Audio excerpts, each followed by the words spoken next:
श्री गणेशाय नमः। ओम नमः शिवाय। आप सुन रहे हैं शिव पुराण श्री रुद्र संहिता पंचम खंड के 41वें अध्याय से 45वें अध्याय तक।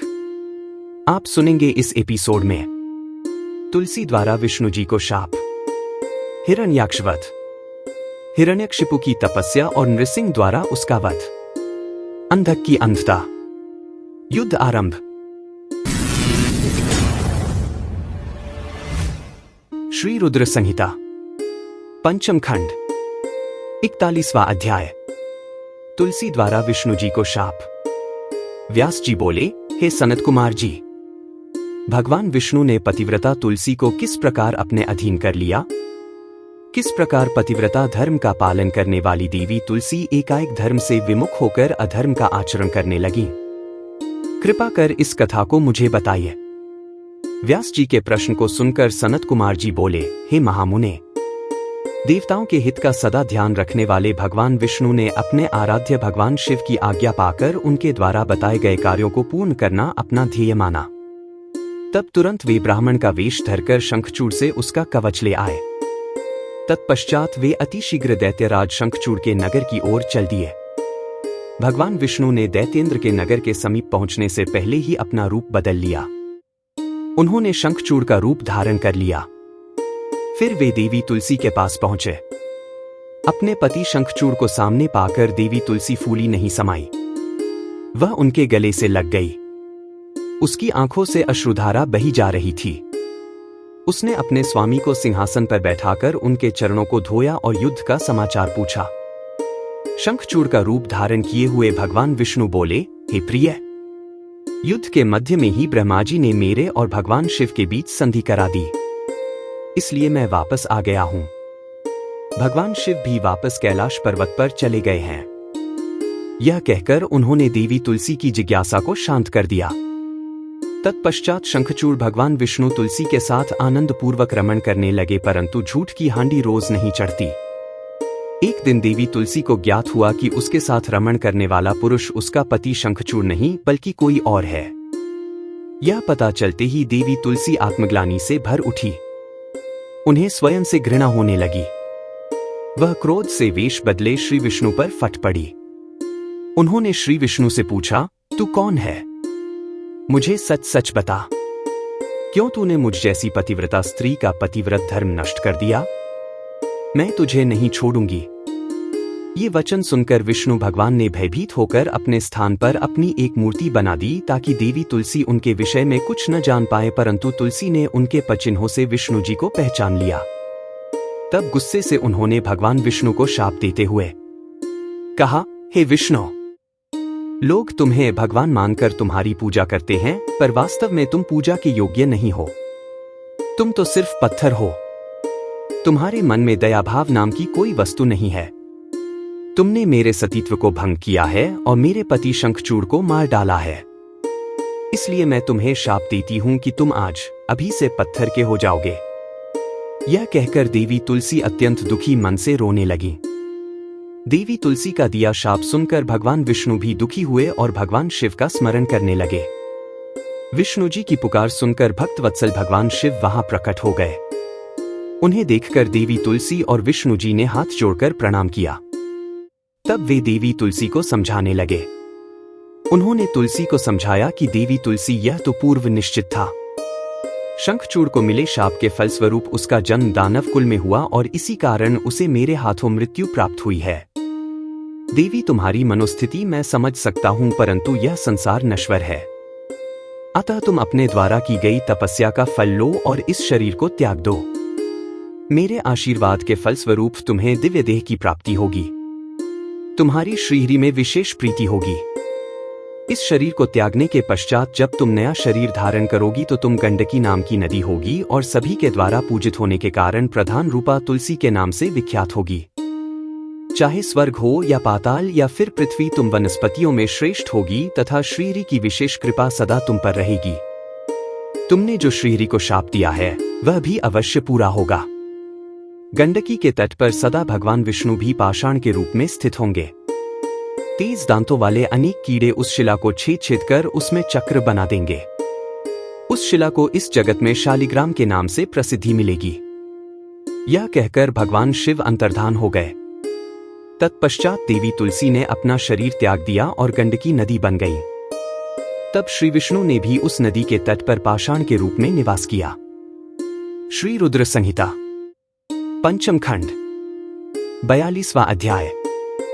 हिरण्याक्षवध। नारद जी बोले, हे ब्रह्मान, आप मुझे भगवान शिव की उन उत्तम लीलाओं के विषय में बताइए जिनकी ये लीलाएं बड़ी सुखदायिनी है।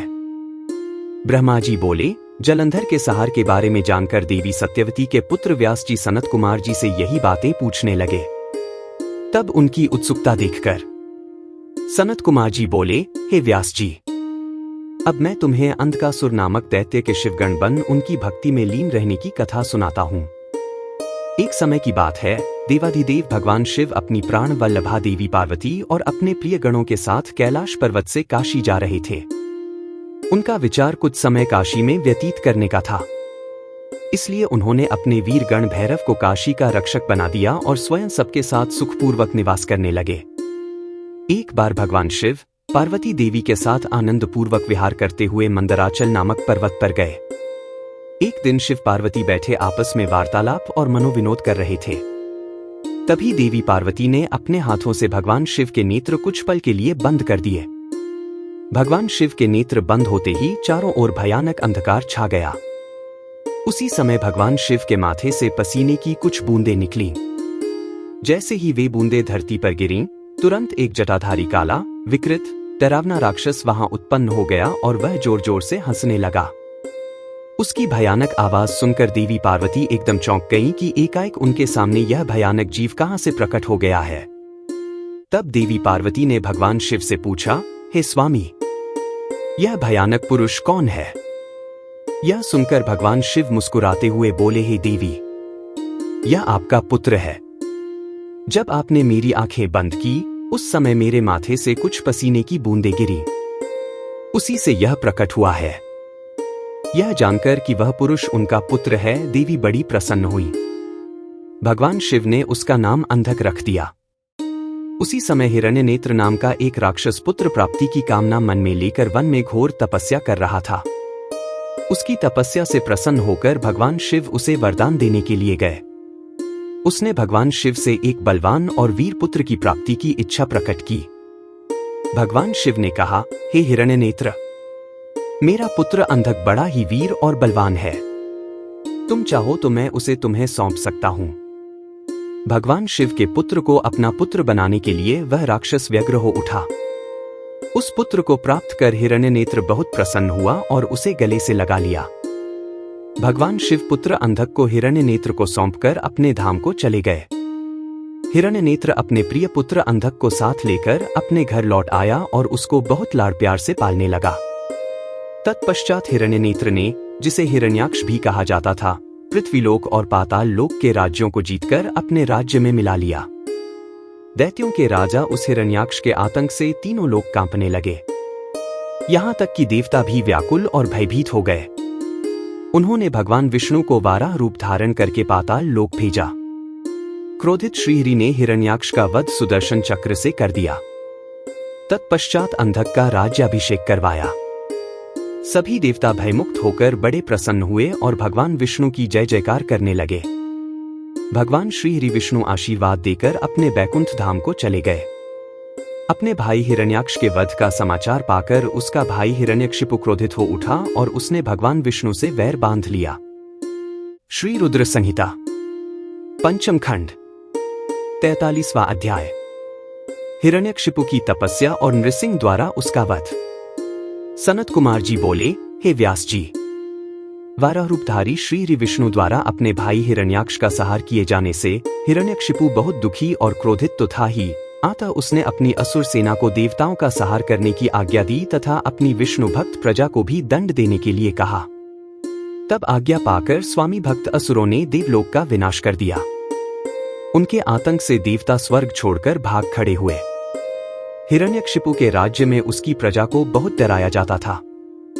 सबने भक्ति का मार्ग छोड़ दिया था। विष्णु भक्तों की खैर नहीं थी। एक दिन हिरण्यकशिपु अपने मृत भाई हिरण्याक्ष को जलांजलि देकर उसकी स्त्री और बच्चों से मिला और उन्हें सांत्वना दी। दैत्यराज हिरण्यकशिपु के मन में विचार आया कि यदि मैं अजय हो जाऊं और मेरा कोई प्रतिद्वंद्वी न रहे तो कोई भी मुझे हरा नहीं सकेगा और तब सभी मुझे झुककर प्रणाम करेंगे। यह सोचते ही हिरण्यकशिपु मंदराचल पर्वत पर जाकर घोर तपस्या करने लगा। तपस्या हेतु वह एक पैर के अंगूठे पर खड़ा था। सिर के ऊपर दोनों हाथ जोड़े आसमान की ओर देखते हुए वह घोर तपस्या कर रहा था। इधर जब हिरण्यकशिपु तपस्या में लीन था तो देवताओं ने असुरों से अपना राज्य छीन लिया। वे आनंदपूर्वक अपना राज्य करने लगे।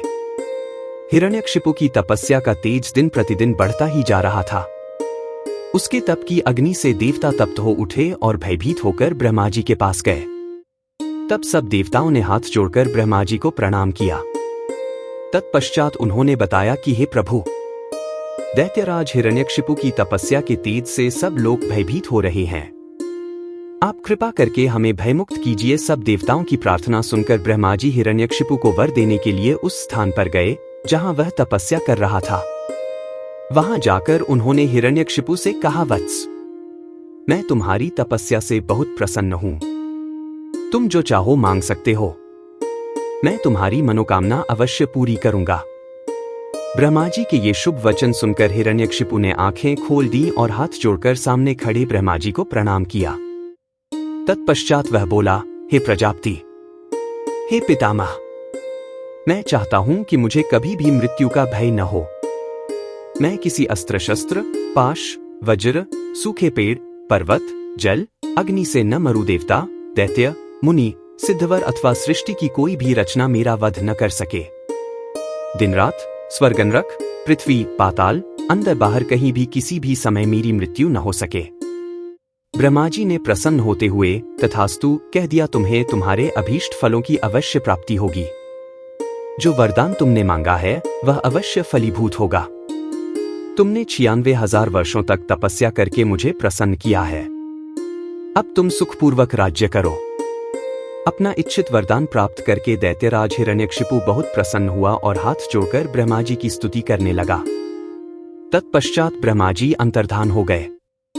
हिरण्यकशिपु अपने घर वापस चला गया। वहां पहुंचकर उसके मन में यह विचार आया कि अब मैं अमर हो गया हूं। अब कोई भी मुझे नहीं मार सकता। इसलिए अब मुझे अपने राज्य का विस्तार करना चाहिए। यह विचार मन में आते ही उसने तीनों लोकों पर अपना अधिकार स्थापित करने का निर्णय किया। उसने देवताओं से भयंकर संग्राम किया और उन्हें हराकर उनके राज्य पर अधिकार कर लिया। देवता अपने प्राणों की रक्षा हेतु वहां से भाग खड़े हुए और भगवान श्रीहरि विष्णु के पास गए। भगवान श्रीहरि के पास पहुंचकर देवताओं ने उन्हें अपनी व्यथा सुनाई और उनसे अपनी पीड़ा और कष्टों को दूर करने की प्रार्थना की। तब विष्णु जी ने उन्हें आश्वासन दिया कि वे स्वयं हिरण्यकशिपु का वध करके उन्हें उसके अत्याचारों से मुक्ति दिलाएंगे। भगवान विष्णु के आश्वासन पर देवता उन्हें धन्यवाद देकर बैकुंठ लोक से वापस आ गए। वे अपनी रक्षा के लिए अलग अलग जगहों पर निवास करने लगे। उधर श्री विष्णु ने देवताओं को उनके कष्टों से मुक्ति दिलाने हेतु दैत्यराज हिरण्यकशिपु का संहार करने का निश्चय किया, परंतु ब्रह्मा जी द्वारा दिए गए वरदान को भी उन्हें पूरा करना था। तब विष्णु जी ने ऐसा रूप धारण किया जो आधा मनुष्य के जैसा था, आधा शेर जैसा। ऐसा अत्यंत भयानक रूप धारण कर विष्णु जी अग्नि के समान प्रलयंकारी नजर आ रहे थे। नृसिंह के रूप में श्रीहरि ने दैत्यराज हिरण्यकशिपु की नगरी में प्रवेश किया। उस समय सूर्यास्त का समय हो रहा था। उनका यह अनोखा भयानक रूप देखकर दैत्य सेना के वीर उन पर टूट पड़े और उनसे युद्ध करने लगे। तब पल भर में ही उन्होंने सब दैत्यों को मार गिराया और राजमहल की ओर चल दिए। तभी विष्णु जी के परम भक्त और दैत्यराज हिरण्यकशिपु के पुत्र प्रहलाद की दृष्टि नृसिंह भगवान पर पड़ी।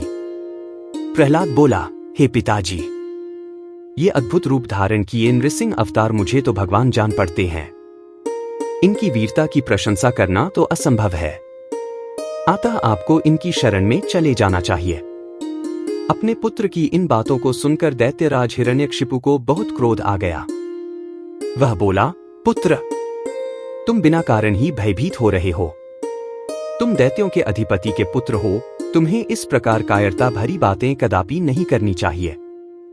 यह कहकर हिरण्यकशिपु ने अपने सैनिकों को आदेश दिया कि शीघ्र जाकर विचित्र आकृति वाले उस जीव को बंदी बनाकर ले आओ।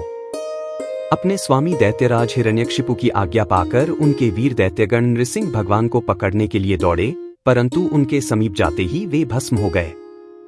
अब दैत्यराज स्वयं युद्ध करने के लिए अपने अस्त्र शस्त्रों सहित आगे आए। तब भगवान नृसिंह और राज हिरण्यकशिपु में बहुत भयानक युद्ध हुआ, परंतु भगवान नृसिंह के आगे दैत्यराज हिरण्यकशिपु की एक न चली। नृसिंह ने हिरण्यकशिपु को खींचकर अपनी जंघा पर लिटा लिया और उसकी छाती को अपने नाखूनों से चीर दिया। उसके प्राण पखेरु उड़ गए।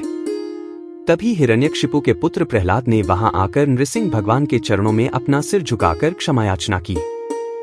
भगवान विष्णु ने प्रहलाद को आशीर्वाद देकर हिरण्यकशिपु का राज्य सौंप दिया। जैसे ही देवताओं को हिरण्यकशिपु के मारे जाने की सूचना मिली, वे बहुत प्रसन्न वे होकर नृत्य और श्री विष्णु की स्तुति करने लगे। आकाश में मंगल ध्वनि गूंजने लगी और फूलों की वर्षा होने लगी। इस प्रकार हिरण्यकशिपु का वध करने के पश्चात प्रहलाद को राज्य सौंपकर भगवान नृसिंह वहां से अंतर्धान हो गए।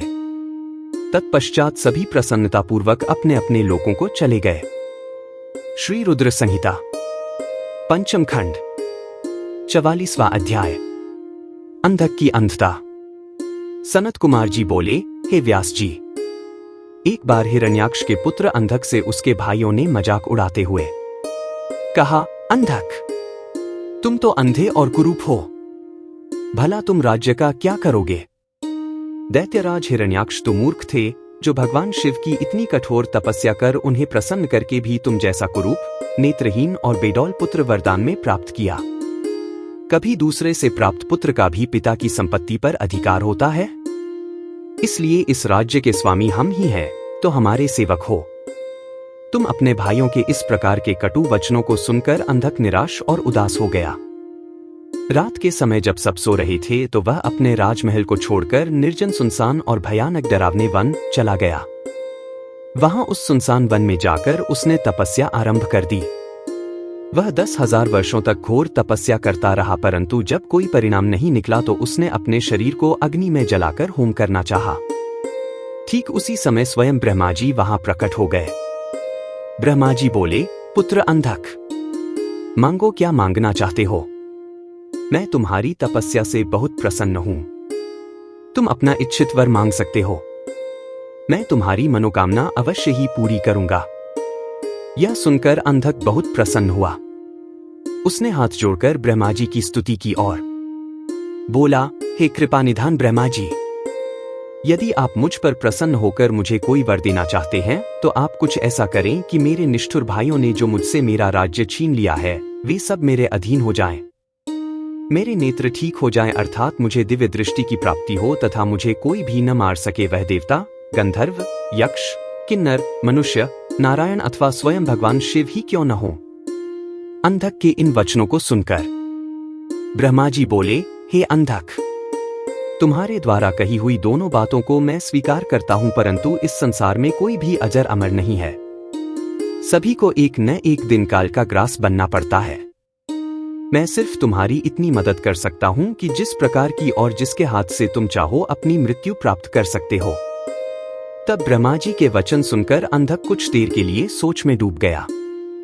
फिर बोला, हे प्रभु, तीनों कालों की उत्तम, मध्यम और नीच नारियों में से जो भी नारी सबकी जननी हो, सब में रत्न हो, जो सब मनुष्यों के लिए दुर्लभ तथा शरीर व मन के लिए अगम्य है, उसको अपने सामने पाकर जब मेरे अंदर काम भावना उत्पन्न हो, उसी समय मेरा नाश हो।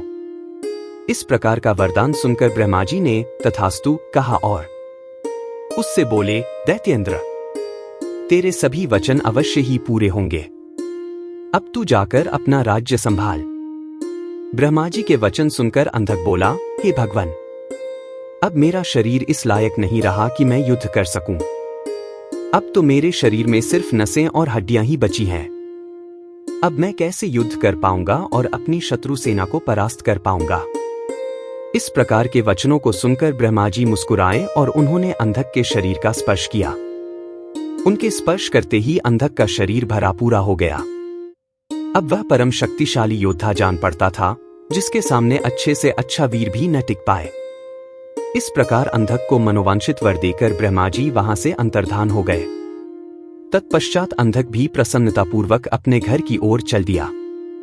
जब अंधक ने अपने राज्य में प्रवेश किया तो यह जानकर कि अंधक को ब्रह्मा जी से वरदान प्राप्त हुआ है, सारे दानव उसके वश में होकर उसके दास बनकर रहने लगे। तब अंधक ने विचार किया कि हमें दैत्य साम्राज्य का विस्तार करना चाहिए और अपने घोर शत्रु देवताओं को पराजित करके उनके राज्य पर अपना अधिकार स्थापित कर लेना चाहिए। यह सोचकर दैत्यराज अंधक ने अपनी विशाल दैत्य सेना के साथ स्वर्गलोक पर आक्रमण कर दिया और स्वर्ग पर अपना आधिपत्य जमाकर देवराज इंद्र को अपना बंधक बना लिया। तत्पश्चात उसने नागों, सुपर्णों, श्रेष्ठ राक्षसों, गंधर्वों, यक्षों, मनुष्यों, ऊंचे ऊंचे पर्वतों और भयानक वृक्षों और सिंहों को भी युद्ध में परास्त कर अपने अधीन कर लिया। अंधक मदांध होकर कुमार्गी हो गया। उसने स्वर्ग, भूतल और रसातल की सर्वश्रेष्ठ सुंदरियों को अपनाकर उनके साथ रमणीय विहार किया। दिन पर दिन वह बुराई के दलदल में धंसता जा रहा था। उसने वैदिक धर्म का पूर्णतया त्याग कर दिया था।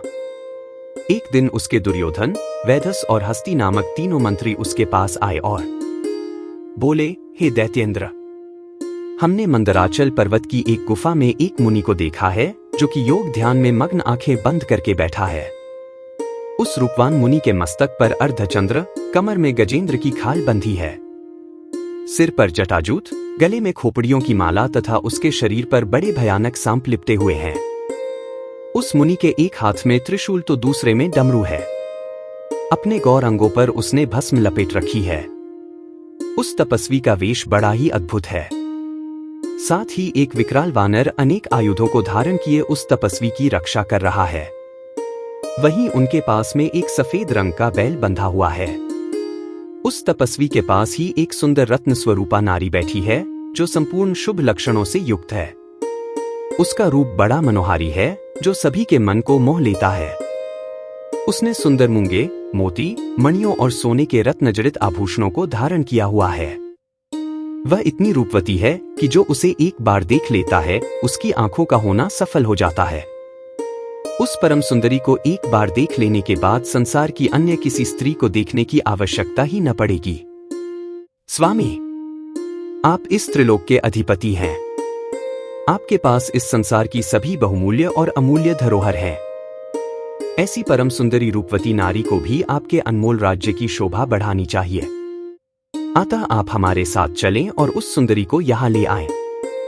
अपने वीर मंत्रियों के इस प्रकार के वचन सुनकर दैत्येंद्र अंधक बहुत प्रसन्न हुआ और उसके मन में उस सुंदर नारी को देखने की इच्छा बलवती हो गई। उसने अपने मंत्रियों को आदेश दिया कि तुम शीघ्र वहां जाकर उस तपस्वी से उसकी सुंदर स्त्री को मांगकर मेरे पास ले आओ। अपने स्वामी दैत्यराज अंधक की आज्ञा पाकर वे तीनों मंत्री पुनः उसी स्थान पर गए और भगवान शिव से बोले, हे महातपस्वी ब्राह्मण, हमारे स्वामी दैत्यराज अंधक आपकी भार्या की सुंदरता के विषय में जानकर उन पर मोहित हो गए हैं और उन्हें अपनी पटरानी बनाना चाहते हैं। आप सहर्ष उन्हें हमें सौंप दें। उनके ऐसे वचनों को सुनकर शिवजी को बहुत क्रोध आया, परंतु वे फिर भी सिर्फ इतना ही बोले, दैत्यो, ये मेरी भार्या है। ये स्वयं शक्ति संपन्न और सिद्धिरूपा है। देवी स्वयं अपने भक्तों के कष्टों को दूर करती है। आप अपनी परेशानी इन्हें बताइए, ये अवश्य ही आपके दुखों को दूर करेंगी। भगवान शिव के ये वचन सुनकर क्रोधित और मदांध दैत्य और कुछ न बोले और वहां से वापस आ गए। तब दैत्यराज अंधक को उन्होंने वहां घटित हुई सारी बातें बढ़ा चढ़ाकर बताईं, जिन्हें सुनकर दैत्येंद्र का क्रोध 7वें आसमान पर चढ़ गया। तब वह मूढ़ बुद्धि दैत्य सुंदरी को देखने के लिए आतुर हो उठा। उसने स्वयं वहां जाकर उस रत्नों में सर्वश्रेष्ठ रत्न को अपने साथ लाने का निश्चय किया। श्री रुद्र संहिता पंचम खंड 45वां अध्याय। युद्ध आरंभ।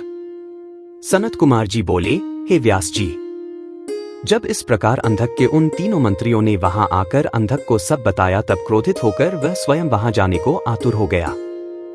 तब मदिरापान करके वह अपनी विशाल सेना को साथ लेकर मंदराचल पर्वत की ओर चल दिया। वहां रास्ते में उसकी मुठभेड़ भगवान शिव के वीर गणों से हो गई। उनमें बड़ा भारी युद्ध हुआ। शिवगणों ने दैत्य सेना को मार मारकर वहां से भगा दिया। वीर बलशाली दैत्य विरोचन, बलि, बाणासुर, सहस्रबाहु आदि बड़ी दृढ़ता से लड़े, परंतु शिवगणों ने उन्हें वहां से खदेड़कर ही दम लिया। उस समय वहां की धरती रक्त से लाल हो गई। जब असुरों की सेना ने देखा कि वे किसी भी प्रकार से शिवजी के गणों को नहीं हरा पाएंगे, तब वे स्वतः ही वहां से लौट गए। उधर जब वहां शांति हो गई, तब भगवान शिव अपनी प्रिय देवी पार्वती से बोले, हे प्रिय, मैं यहाँ पर अपने उत्तम पाशुपत व्रत का पालन करने के लिए आया था, परंतु यहाँ पर मेरे व्रत में विघ्न पड़ गया है। अतः अब मैं इस व्रत को यहाँ पर पूरा नहीं कर सकता। इस व्रत को पूरा करने के लिए मुझे पुनः किसी अन्य निर्जन स्थान पर जाना पड़ेगा। देवी तुम यहीं पर रहो और मैं किसी अन्यत्र स्थान पर जाकर अपने पाशुपत व्रत का अनुष्ठान पूरा करूंगा। यह कहकर भगवान शिव अपने व्रत को पूरा करने के लिए वहां से किसी दूसरे वन में चले गए और पार्वती देवी वही मंदराचल पर्वत पर एक गुफा में रहने लगीं। भगवान शिव निर्जन वन में जाकर अपने पाशुपत व्रत को पूरा करने के लिए घोर साधना करने लगे। उधर दूसरी ओर देवी पार्वती वहां अकेली रहकर अपने पति भगवान शिव के लौटने की प्रतीक्षा करने लगी। उनकी रक्षा के लिए भगवान शिव का गण वीरक सदा उनकी गुफा के बाहर पहरा देता रहता था। दूसरी ओर दैत्यराज अंधक को, जिसे एक बार शिवगणों ने परास्त करके वहां से खदेड़ दिया था, देवी को प्राप्त किए बिना चैन कहां आने वाला था। उसने पुनः मंदराचल पर्वत पर चढ़ाई कर दी। जैसे ही अंधक और उसकी दानव सेना पर्वत पर पहुंची, वीरक ने उनसे युद्ध करना आरंभ कर दिया। महाबली वीरक बड़ी वीरता से उन दैत्यों से युद्ध करता रहा और उन्हें हराता रहा। उनके बीच भयानक अस्त्र शस्त्रों का प्रयोग होता रहा। जब किसी भी तरह वीरक को युद्ध में पराजित करना संभव न हुआ, तो दैत्यों ने वीरक को चारों ओर से मिलकर घेर लिया।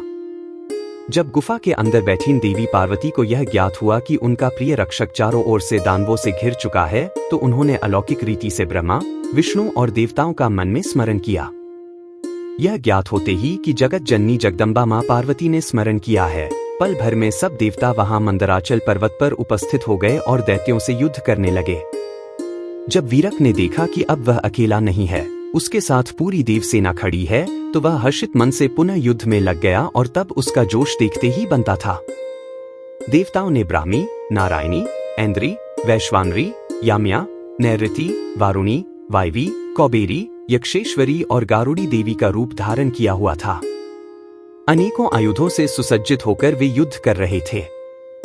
इस प्रकार इस भीषण युद्ध को चलते चलते कई हजार वर्ष बीत गए।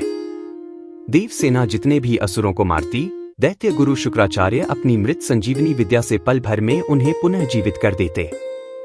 इस प्रकार दैत्य सेना न कम हो रही थी और न ही वह हार मान रही थी। युद्ध दिन प्रतिदिन और भयानक होता जा रहा था। भगवान शिव भी अपना पाशुपत व्रत पूरा करके वहां मंदराचल पर्वत पर वापस आ गए।